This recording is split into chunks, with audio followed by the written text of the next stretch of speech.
Hola a todos y todas. Vamos a iniciar con un tema bastante interesante y que ustedes deben de manejar como médicos generales. Hablaremos acerca de la psicofarmacología de los trastornos psicóticos.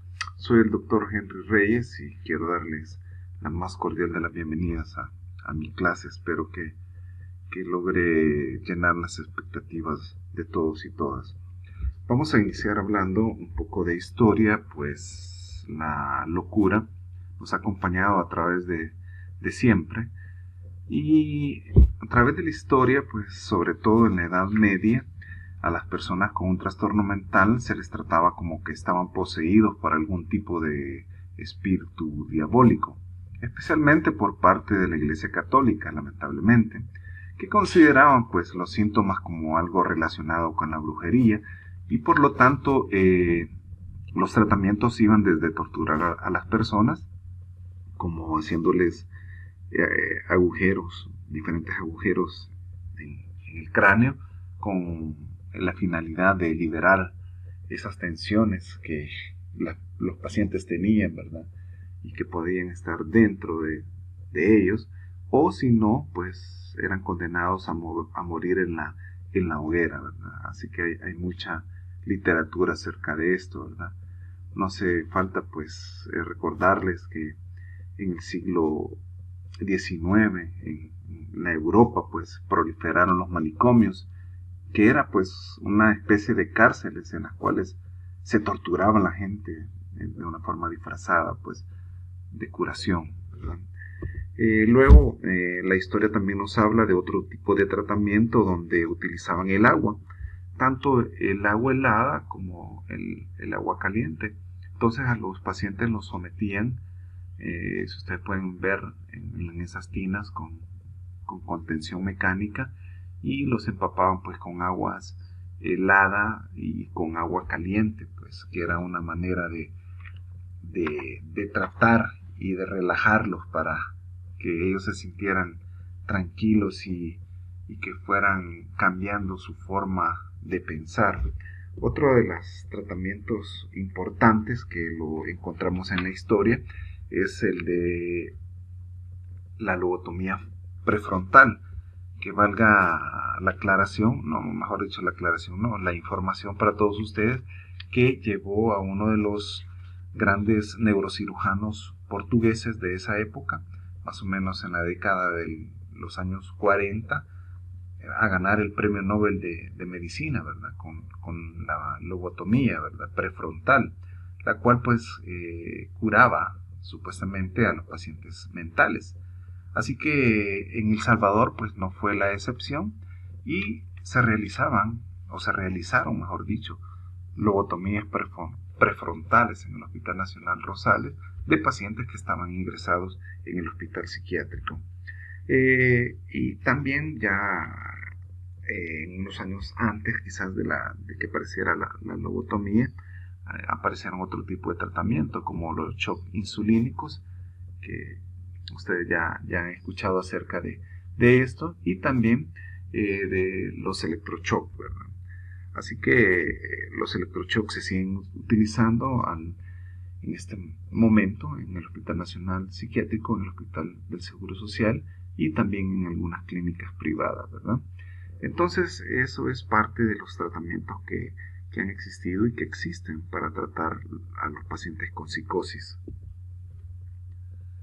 Ahora vamos a hacer como un recordatorio del espectro de la esquizofrenia y de otros trastornos psicóticos según el DSM-5, para que ustedes tengan la idea de los pacientes que padecen este tipo de trastornos y que pueden ser beneficiados con algún tipo de antipsicóticos. En primer lugar, pues tenemos el espectro de la esquizofrenia. Recuerden que según el DSM-5 ya no se subdivide, sino que nada más se llama espectro de la esquizofrenia. Y también tenemos el trastorno de personalidad esquizotípica, los trastornos delirantes, los trastornos psicóticos breves, los trastornos esquizofreniforme, la esquizofrenia, como les mencionaba, el trastorno esquizoafectivo, trastorno psicótico inducido por sustancias, y son todas las que ustedes pueden ver en esta tabla. También es de mucha importancia los trastornos psicóticos debido a otras enfermedades médicas y la catatonía relacionada con trastornos mentales, que pueden ser también catatonía debido a otra afección médica que generalmente son algún tipo de enfermedad neurológica. Entonces, como ustedes pueden ver, es amplio, es bastante amplia la gama de patologías donde nosotros utilizamos los antipsicóticos. Como recordatorio, recuerden que los síntomas positivos de la esquizofrenia tienen que ver con las alucinaciones, con los delirios, con los trastornos del pensamiento, y lo más importante es que ustedes logren saber pues y ubicarse cuando están realizando sus historias clínicas cuáles son pacientes que tienen algún tipo de trastorno del espectro esquizofrénico o algún tipo de trastorno de psicótico funcional, llamémosle así, o sea que no tienen ninguna causa orgánica. Entonces los síntomas positivos son aquellos donde las percepciones son interiores, ¿verdad? Que sin un estímulo externo, y el enfermo no está en condiciones de reconocer que lo que está experimentando únicamente surge de sus vivencias interiores y que no está presente en el mundo exterior. Y ya saben ustedes pues que los diferentes tipos de alucinaciones pueden ser auditivas, táctiles, visuales, gustativas, olfativas, y también va complementado con el delirio, que se trata de una convicción errónea de origen patológico que se va a manifestar a pesar de dar razones contrarias y sensatas. En otras palabras, las características son irrebatibles a toda argumentación lógica. El paciente toma las ideas como propias o sintónicas, no es compartida por los demás, y también lo que está en su mente pues tiene consecuencias en su conducta. Y luego también tenemos trastornos del pensamiento, donde la forma de hablar suele dar indicios significativos sobre el pensamiento trastornado, pues el paciente a menudo relata que ha perdido el control sobre sus pensamientos, que se los están robando, que el vecino le está imponiendo, que son dirigidos extraños poderes o fuerzas a través de celulares, de chips, en fin, hay una gran variedad de trastornos del pensamiento. Y también tenemos síntomas positivos en el ámbito del pensamiento que tiene que ver con la parte de la angustia y de la excitabilidad. Y debemos de tomar muy en cuenta cuando estamos evaluando a este tipo de pacientes que hay síntomas positivos vegetativos, los cuales siempre debemos de investigar. Por ejemplo, insomnio, las palpitaciones, sudores, mareos, trastornos gastrointestinales y trastornos respiratorios. Además, hay síntomas positivos de la motricidad también, ¿verdad? Los pacientes se ponen agresivos, se agitan y tienen una inquietud motora bastante significativa o realizan algún tipo de movimientos extraños o absurdos o algún tipo de conducta repetitiva y que son resultados pues, de algún tipo de trastorno de la psicomotricidad. Ahora, pasándonos a los síntomas negativos de la esquizofrenia, podemos ver que la pobreza afectiva está presente. ¿Y qué es esto de la pobreza afectiva?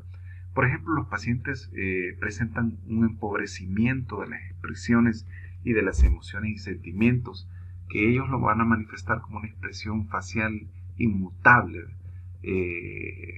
Van a tener movimientos espontáneos disminuidos, va a estar la escasez de ademanes, o sea, está disminuida la expresividad, casi no se relaciona con las personas, una incongruencia afectiva, ausencia de inflexiones vocales, etc.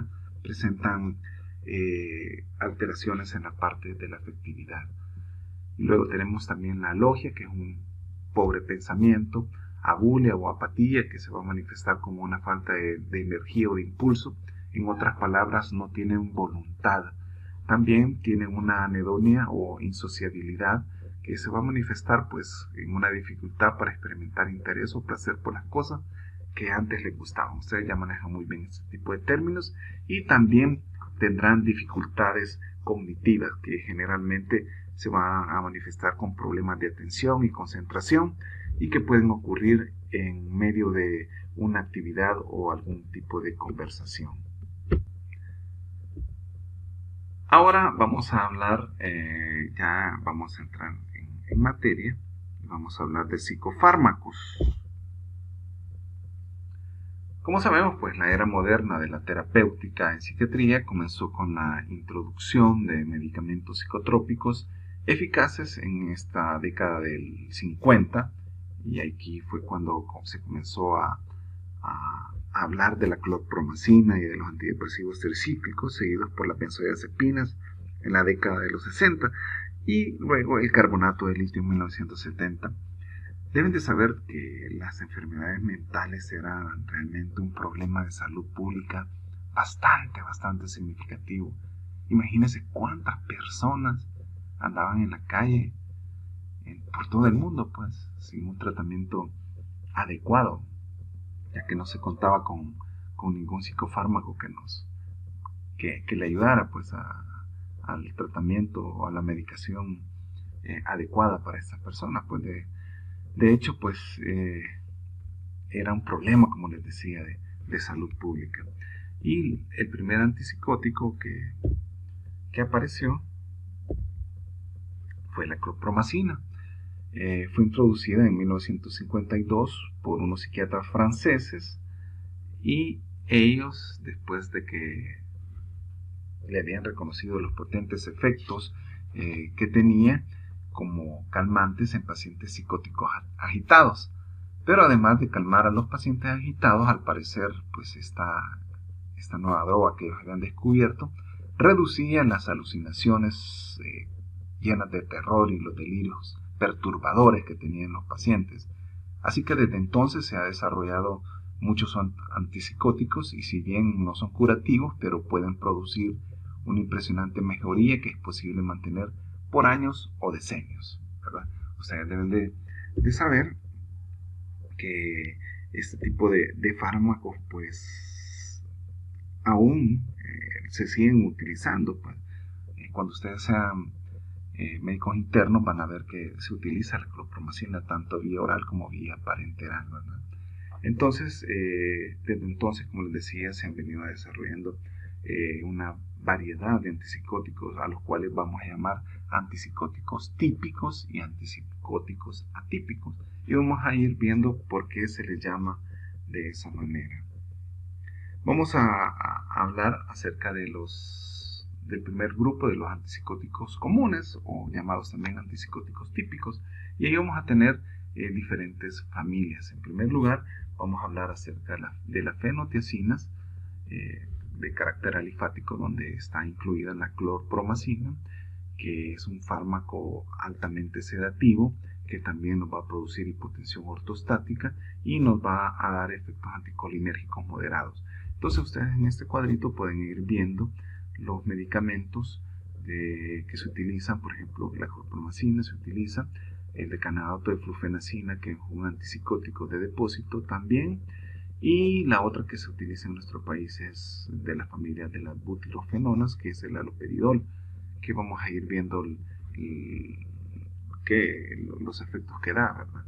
Es una sedación buena, también una hipotensión ortostática que no es tan significativa, al igual que los efectos anticolinérgicos, pero los efectos extrapiramidales son bastante fuertes, ¿verdad? Por el núcleo que va a tocar, donde va a actuar. Entonces, la clorpromacina tiene efectos moderados, no así pues la butirofenona, en este caso el haloperidol. Ahora vamos a hablar un poco acerca de los antipsicóticos atípicos o antipsicóticos de segunda generación. El primero fue la clozapina, acá está, que tiene como nombre comercial Leponex.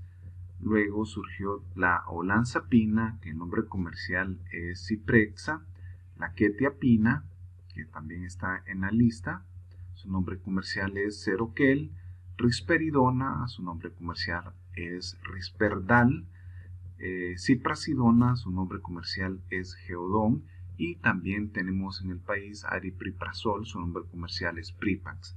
Lo importante de este cuadro es que ustedes pueden ver los efectos que producen con respecto a la sedación, la hipotensión ortostática, los efectos anticolinérgicos, los efectos extrapiramidales y las dosis y también la dosificación. Entonces acá están cuáles son los que producen, por ejemplo, una alta sedación. A la cabeza pues tenemos la clozapina y también tenemos una hipotensión ortostática a la clozapina, y de ahí pueden ver cuáles son moderados, muy altos y muy bajos, ¿verdad?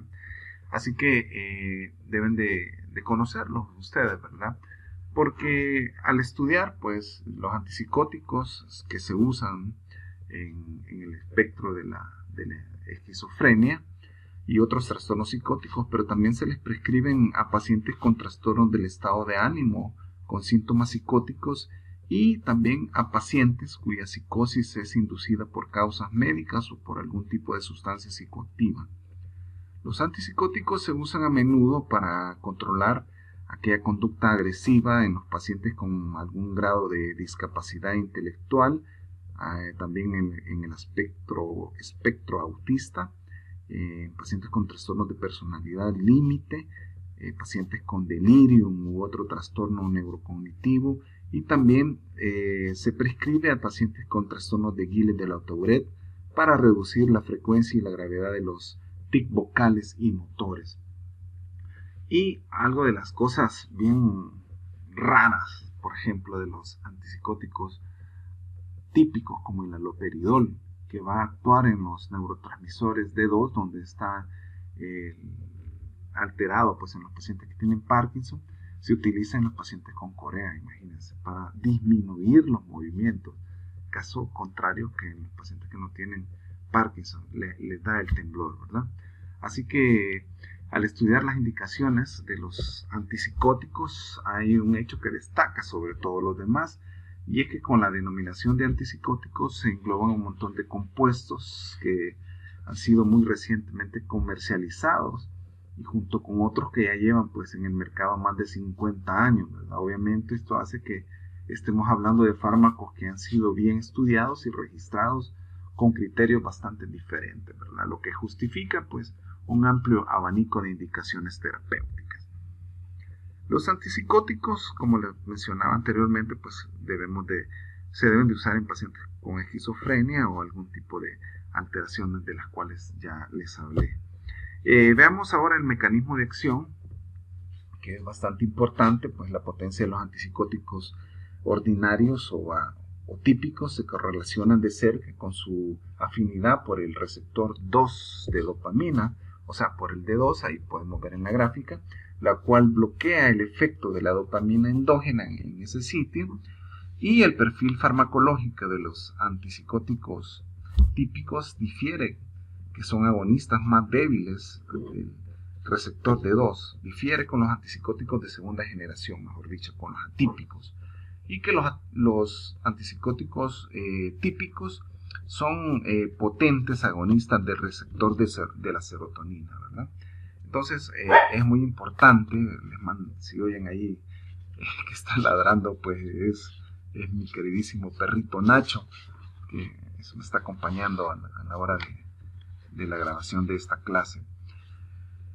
También hay un hecho de mucha importancia con los 5-HT2A, que tienen una actividad anticolinérgica y antihistamínica. Y se piensa que el antagonismo contra el receptor 5-HT2 central pues, amplía el terapéutico del fármaco al tiempo que reduce la incidencia de efectos secundarios extrapiramidales asociados con algún tipo de antagonismo de D2, ¿verdad? Entonces, al parecer los antipsicóticos pues ejercen una influencia tanto en las vías dopaminérgicas a nivel mesocortical y mesolímbicas. Esto es bastante importante. ¿Por qué? Porque nosotros sabemos cuál es el antipsicótico de elección para determinado tipo de paciente, ¿verdad? Lamentablemente los antipsicóticos atípicos, que son los que menos efectos secundarios producen, son bastante caros. Entonces, aquí en nuestro país lo que más se utilizan son los antipsicóticos típicos, y la gente que puede comprar, pues compra los antipsicóticos atípicos. Como les decía, pues que el antagonismo contra el receptor 5-HT2A central amplía el efecto terapéutico del fármaco al tiempo que reduce la incidencia de efectos secundarios extrapiramidales asociados con los antagonistas D2. Así que es muy importante toda esta información. En este cuadro ustedes pueden ver el mecanismo de los antipsicóticos y los efectos terapéuticos adversos. Pues ahí pueden ver a nivel de D2, dopamina, de serotonina, de acetilcolina, de histamina y adrenérgicos. Entonces, ustedes pueden ver el efecto terapéutico. Por ejemplo, si nosotros queremos que un paciente que nos dicen que no duerme, que está agresivo, que pasa inquieto y nosotros lo queremos sedar, pues vamos a utilizar el antipsicótico que tenga una fuerte acción sobre los receptores de histamina para sedarlo, ¿verdad? Generalmente pues la dopamina mejora los síntomas positivos, o sea, la parte de las alucinaciones, de los delirios y todo eso, pero el efecto adverso son los efectos extrapiramidales y también la hiperprolactinemia. Definitivamente pues el haloperidol es un muy buen antipsicótico. Lamentablemente pues donde actúa los efectos secundarios que da son bastante significativos y eso hace que las personas pues no nos continúen porque no son para nada agradables, ¿verdad? Y por eso pues el incumplimiento de los medicamentos. Y también los 5-HT2 a nivel de serotonina, que son los antipsicóticos atípicos, actúan ahí, mejoran los síntomas negativos y por lo tanto hay una reducción de los síntomas extrapiramidales.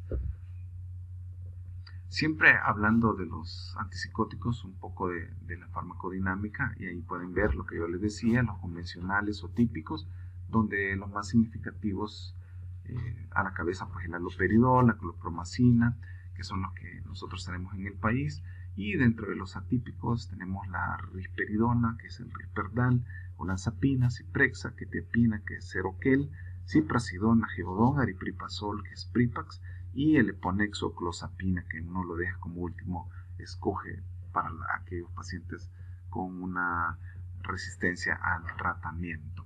Entonces ahí pueden ver que las vías dopaminérgicas y las mesocorticales y mesolímbicas son sumamente importantes porque ahí es donde van a actuar los antipsicóticos. Repito, dopamina a nivel mesocortical y mesolímbica. Sigamos, vamos a hablar ahora un poco acerca de la farmacocinética. Deben de saber ustedes que la absorción de los antipsicóticos orales es variable y los valores plasmáticos máximos por lo general se alcanzan de 1 a 4 horas. También varios antipsicóticos están disponibles en preparados intramusculares y la administración produce efectos en un lapso de 15 minutos, ¿verdad? En el país, pues los que tenemos es el haloperidol, la clorpromacina y la olanzapina. Por eso cuando ustedes sean internos les van a solicitar que hagan control de haloperidol o de clorpromacina. Entonces ustedes lo que tienen que hacer es tomarle la tensión arterial, los signos vitales al paciente. En resumen, si está hipertenso y le van a cumplir haloperidol, ustedes van a escribir en su nota control de haloperidol, al momento, paciente, y lo van a describir, ponen sus signos vitales. Si está hipertenso no le cumplen. Si es clorpromacina y el paciente está hipotenso, no le van a cumplir tampoco. Entonces, tiene que saberlo todo eso. El metabolismo ocurre de forma principal en el hígado, en mayor medida por oxidación, de modo que estos agentes altamente liposolubles son convertidos en metabolitos hidrosolubles y la excreción es a través de la orina y de las heces. La mayoría de los antipsicóticos son metabolizados por la enzima del citocromo P450, que es de los famosos, ¿verdad? Y casi todos los antipsicóticos tienen una vida media de 24 horas o más y producen metabolitos activos con una semivida larga. Y las formulaciones en depósito tienen semivida aún mayor y pueden tardar de 3 a 6 meses en alcanzar pues un estado estable. Así que es de mucha importancia. El uso de los antipsicóticos en una psicosis aguda, pues aquí no hay como como una literatura que diga usted debe de comenzar en un paciente con psicosis con tal medicamento. No, lo que se cuenta.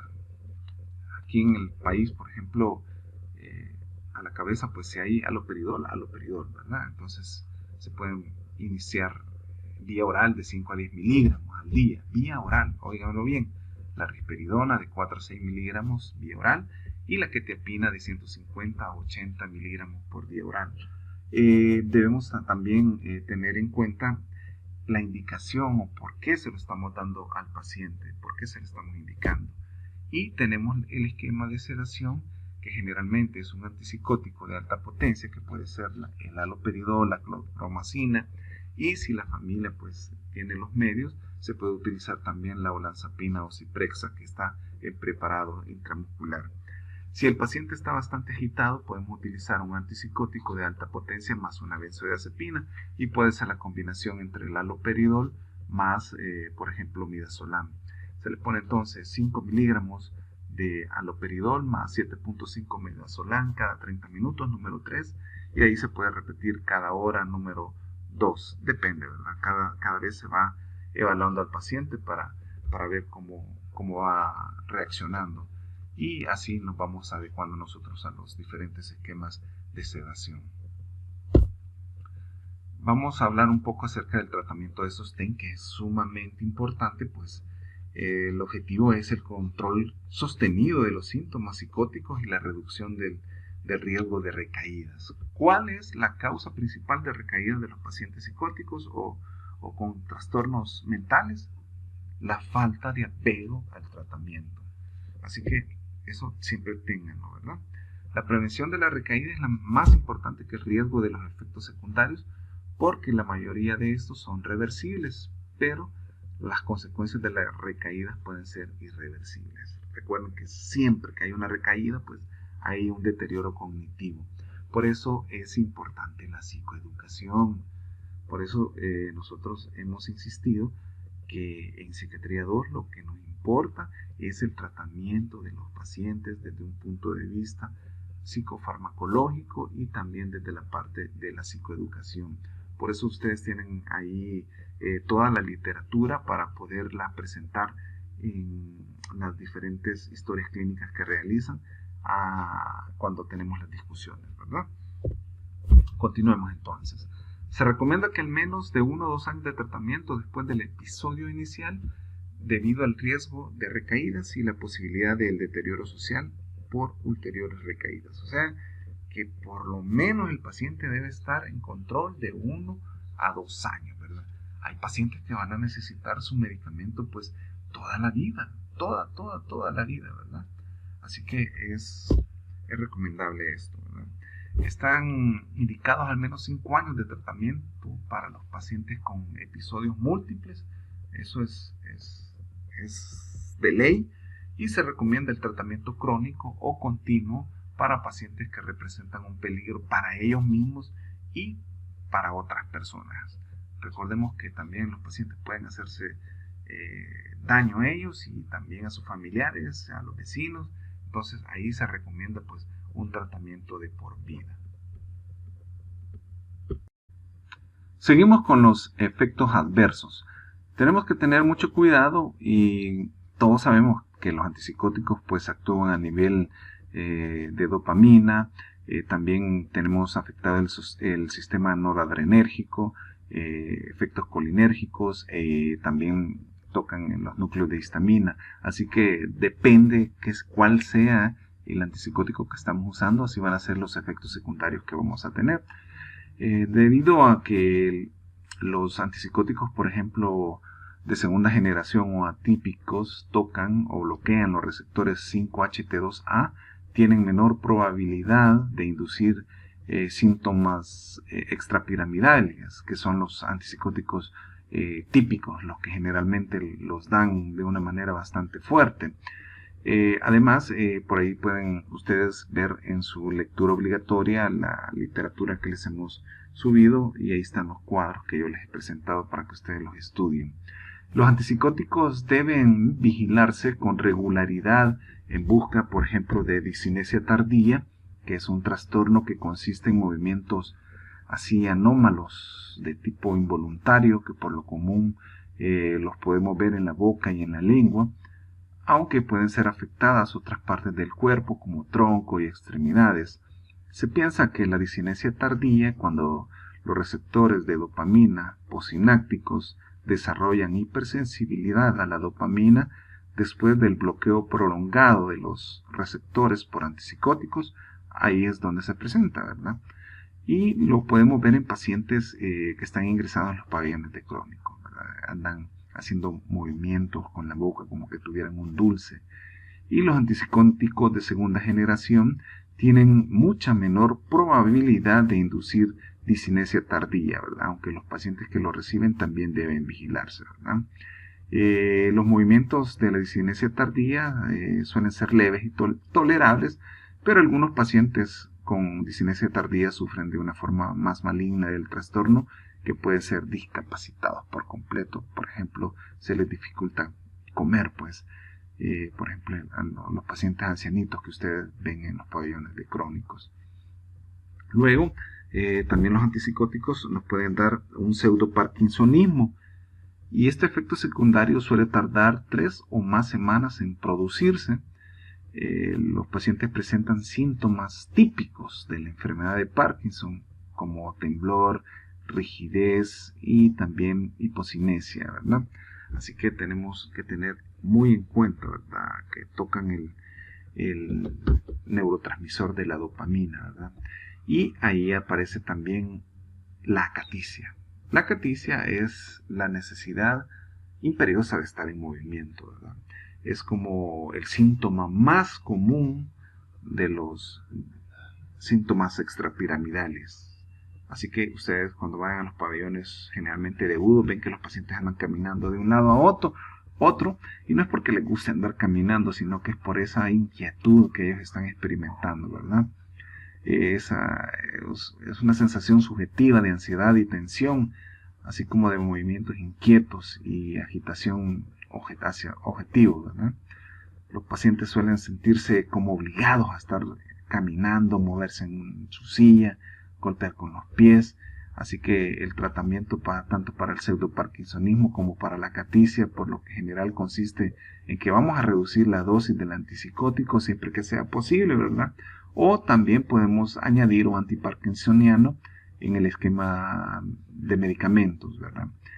La acaticia, por ejemplo, la podemos tratar con beta bloqueadores o amantadina, o también podemos utilizar viperideno, o también podemos agregarle algún tipo de benzodiazepina.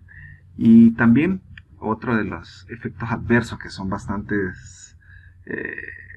como traumáticos para los pacientes son las reacciones de distonía aguda, que implica pues la contracción sostenida de los músculos del cuello, de la boca, de la lengua y en ocasiones otro grupo musculares, y resulta perturbadora y a menudo bastante dolorosa.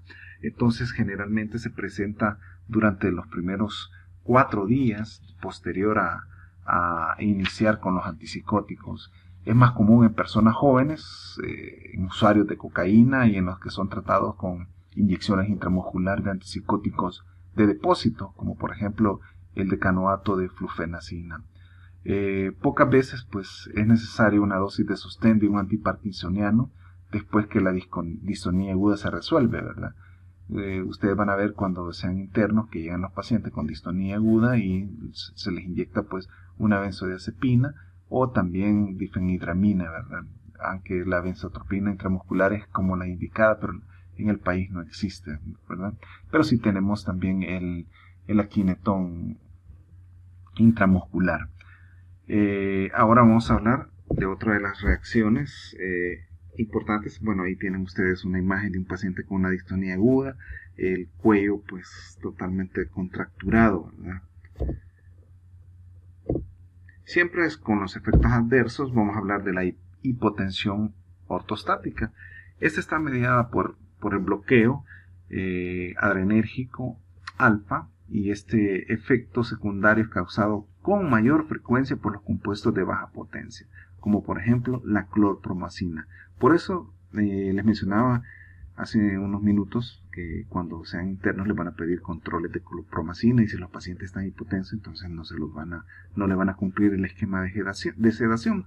Los antipsicóticos por lo general no causan efectos de arritmias, y los fármacos de segunda generación, aripiprazol, se han relacionado con prolongación del intervalo QT, aunque también se habla de que los pacientes que toman quetiapina pueden tener una prolongación del QT, y que pueden ser preocupantes debido a la conducción cardíaca anómala o a muerte súbita. Entonces tenemos que tener mucho cuidado en aquellos pacientes cardíacos. Otro de los efectos temidos es la agranulocitosis. 0.8% de los pacientes que reciben clozapina durante el primer año de tratamiento, y su incidencia es máxima a los 3 meses de tratamiento. Por eso existe un protocolo antes de iniciar la clozapina. Se deja un hemograma, y si todo está normal, pues se inicia, y se le van dejando hemogramas seriados, ¿verdad?, para evitar una agranulocitosis. Otro de los efectos adversos es la hiperprolactinemia. Así que tenemos que considerarla, ¿verdad?, en los pacientes o las pacientes que generalmente están tomando antipsicóticos típicos. Y ustedes por eso notan a las pacientes en agudos que andan con hiperprolactinemia, ¿verdad? Otra de las cosas es las anomalías metabólicas en la regulación de la glucosa y los lípidos. Por eso se habla que los pacientes que toman algún tipo de medicación antipsicótica, por ejemplo, aquí llevan como las de perder la clozapina y la olanzapina, porque las ponen un poquito gorditas, ¿verdad? Tienen una mayor probabilidad de causar aumento de pesos. Luego está la risperidona, y en último está la quetiapina, ¿verdad? Y quizás el síntoma o el efecto adverso más temido de todos es el síndrome neuroléptico maligno, que está caracterizado por una rigidez, fiebre alta, delirium y considerable inestabilidad neurovegetativa. Aquí vamos a encontrar valores elevadísimos de CPK, ¿verdad? Así que es una urgencia médica el síndrome, ¿verdad?, ya que los pacientes generalmente pueden llegar a fallecer, y lo primero que se hace pues es suspender el antipsicótico que lo está causando y dar cuidado de sostén, ¿verdad? Es posible pues usar una terapia electroconvulsiva en casos graves que el paciente no reacciona al manejo médico, pues, y una vez que el paciente se ha recuperado puede reintroducirse los antipsicóticos de una manera cautelosa después de esperar 2 semanas, ¿verdad? Así que por eso es recomendable saber qué antipsicótico es el que nos conviene para iniciarle el tratamiento a un paciente cuando es de primera vez. El antipsicótico que más se relaciona con síndrome neuroléptico maligno es el haloperidol, ¿verdad? Continuamos. Aquí tenemos los antipsicóticos comunes con los diferentes efectos secundarios para que ustedes lo recuerden, ahí los pueden revisar. Y vamos a hablar del uso racional de los antipsicóticos y cosas bien puntuales, ¿verdad? En primer lugar, el tratamiento de primera elección debe administrarse un antipsicótico ordinario de alta potencia o un antipsicótico de segunda generación. El ensayo con un fármaco debe durar 4 a 6 semanas. Todos los antipsicóticos deben de iniciarse en dosis baja y se va a ir aumentando de una manera paulatina hasta llegar pues a las dosis terapéuticas. Hay pocas razones para prescribir más de un antipsicótico, ojo, ¿verdad? Y debido al riesgo de agranulocitosis y la necesidad de vigilar el recuento de leucocitos, la clozapina es la que uno siempre se reserva para aquellos pacientes con enfermedad resistente pues al tratamiento. Y para finalizar, vamos a hablar un poco acerca de las intervenciones psicosociales. Ustedes pueden revisar su manual GAP. Ahí ustedes pueden leer acerca en primer lugar, de la psicoeducación.